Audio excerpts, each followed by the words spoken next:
Good morning everyone. बच्चों, हमने वैज्ञानिक पद्धति क्या है, इसके क्या चरण हैं और किस तरीके से प्रमुख जो अध्ययन के तरीके हैं जिससे हम अध्ययन करते हैं, इसका हम वार्ता या इस पर चर्चा हम पिछली कक्षाओं में कर चुके हैं।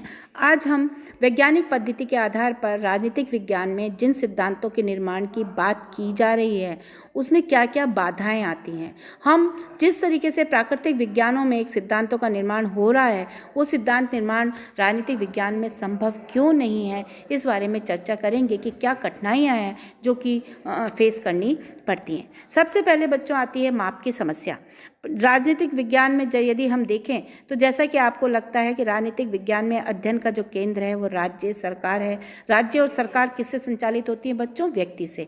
तो राजनीतिक विज्ञान का केंद्र बिंदु व्यक्ति है, जो कि भावनाएं, विचारों का जिसमें बाहुल्य है और जो भी प्रयोग किए जाएंगे वो इन पर किए जाएंगे।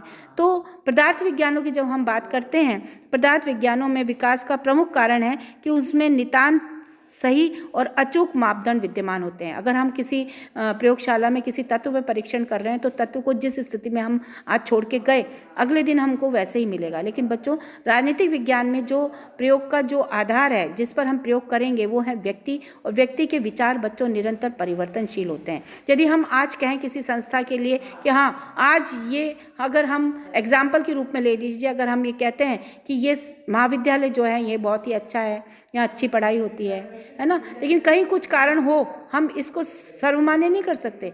कोई कारण हो तो ये विचार बदल भी सकता है। हम ये कह सकते हैं कि सरकार हम बहुत अच्छा कार्य कर रही है, अब सबकी सुख सुविधाओं का ध्यान रख रही है, लेकिन ये विचार हमारा आज का है। कल यदि उसमें कुछ परिवर्तन होता है तो हमारे विचारों में भी बच्चों क्या हो जाएगा? परिवर्तन हो जाएगा। तो वैज्ञानिक पद्धति क्या है? एक सिद्धांतों का निर्माण करना। तो जो विचारों में परिवर्तनशीलता रहेगी तो किस तरीके से सिद्धांतों का निर्माण होगा, ये आलोचक कहते हैं कि समझ में नहीं आता।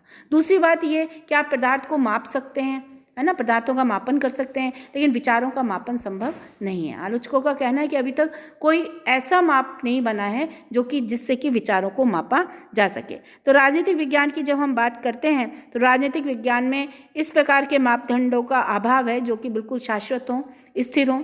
वहाँ पर जो मापदंड है राजनीतिक विज्ञान में वो है स्वतंत्रता, समानता, अधिकार, है ना, कल्याण जैसे तत्व हैं, और इस का मापन जो है वो संभव नहीं है। तो इस तरीके से व्यक्ति में यदि हम देखें तो व्यक्ति के विचारों का परिणाम ये सारी चीज़ें होती हैं, तो व्यक्ति के विचारों का मापन संभव नहीं है।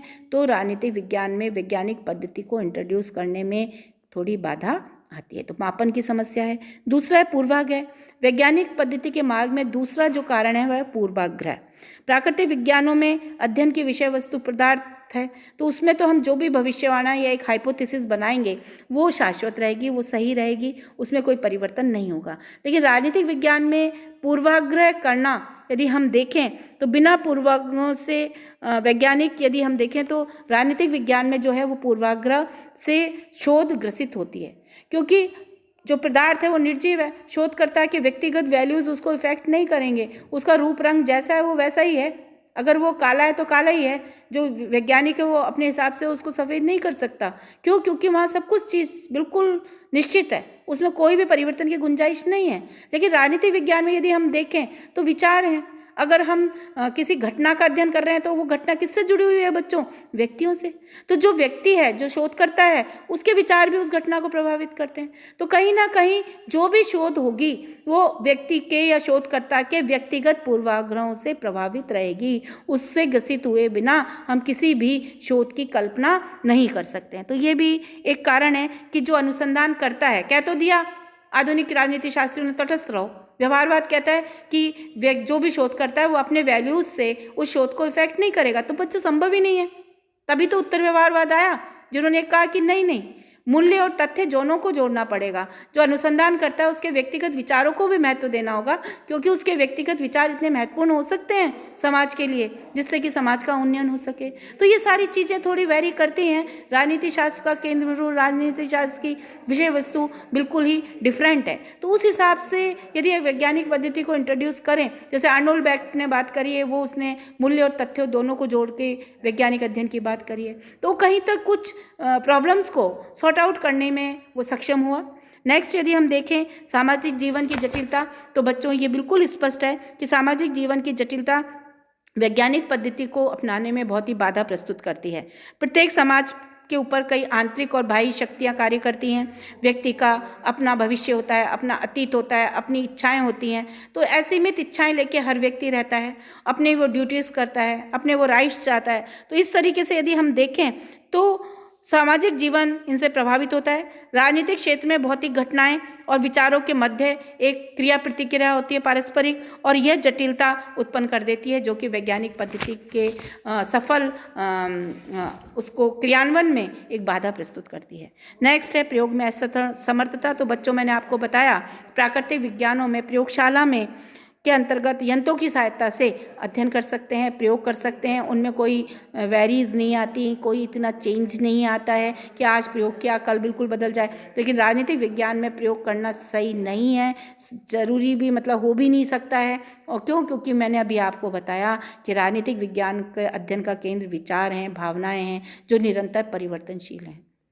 उनके ऊपर हम किसी भी प्रयोगात्मक जो भी तरीके लेंगे उससे वो सही एक घटना के ऊपर सिद्धांतों का निर्माण हो सके, इसका हम दावा नहीं कर सकते। और स्वयं व्यवहारवादियों ने कहा, डेविड ईस्टर ने कहा कि मैं अभी तक किसी भी सिद्धांत के निर्माण पर नहीं पहुंचा हूं। इसीलिए उन्होंने किसकी बात करी थी? उत्तर व्यवहारवाद की बात करी थी। नेक्स्ट है भविष्यवाणियों की क्षमता का अभाव। तो प्राकृतिक विज्ञानों में नियम निश्चित होते हैं तो वहाँ भविष्यवाणियाँ संभव है, लेकिन राजनीतिक विज्ञान में नियम बच्चों कैसे हैं? अनिश्चित हैं। वहाँ पे भविष्यवाणियाँ जो हैं वो नहीं की जा सकती। व्यक्ति का विचार, व्यक्ति के भावनाएं निरंतर परिवर्तनशील होती रहती हैं। सामाजिक राजनीतिक परिस्थितियाँ बदलती रहती हैं, है ना। तो इस आधार पर ये कुछ बातें हैं जिसके आधार पर हम कह सकते हैं कि राजनीतिक विज्ञान में वैज्ञानिक पद्धति का यदि क्रियान्वयन किया जाए तो कुछ कठिनाइयाँ हमें दिखाई देती हैं।